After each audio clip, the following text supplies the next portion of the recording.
I adore comedy. Like they've done like studies like scientifically like that people feel closer to the people that they laugh with. I think that there's something really lovely about coming to the theater, sitting next to strangers, laughing. You might nudge them, be like, did you catch that? They won't, but.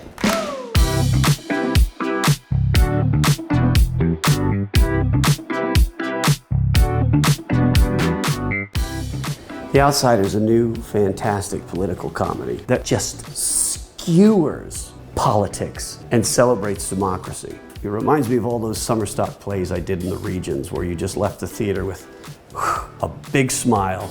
This comedy sings in its own way. Not that I'm going to burst out into song at any point during the show, because I'm not.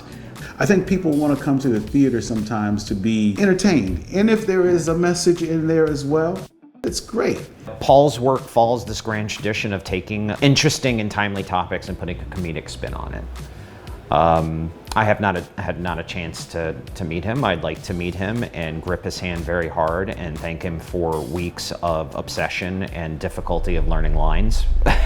So the play opens with Ned Newley having suddenly become governor because the previous governor had to quit. It's up to his chief of staff to try and get him to a place where they don't call a special election to get rid of him. It's a play about Rachel Parsons.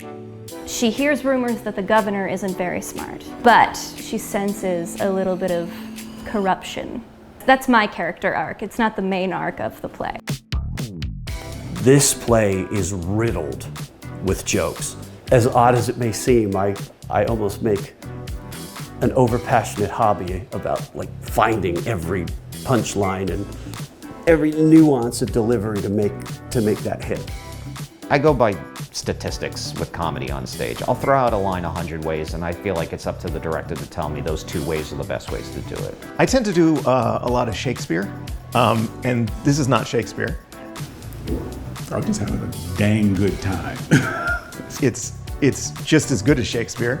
I hardly ever play a character that is human, a woman, in her 30s. Having all those 3 things checked, I was like, wow.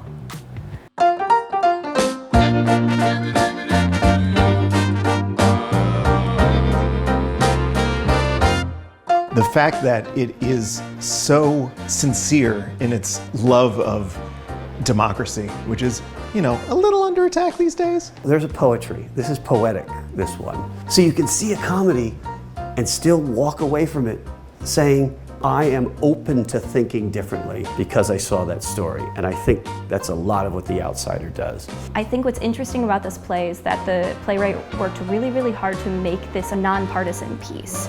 But there's like this extra charge whenever you do talk about politics on stage. I mean, it's still a hilarious show, don't get me wrong, but it has something real profound to say about the nature of government. Laughter is the greatest disinfectant. I mean, it really does help shine a light through some of the darkest moments in society.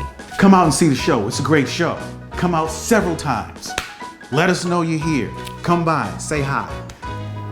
I want people to leave the theater first with a big smile, maybe a slight sore throat from laughing too much, and also saying, gosh, that great little comedy made me think.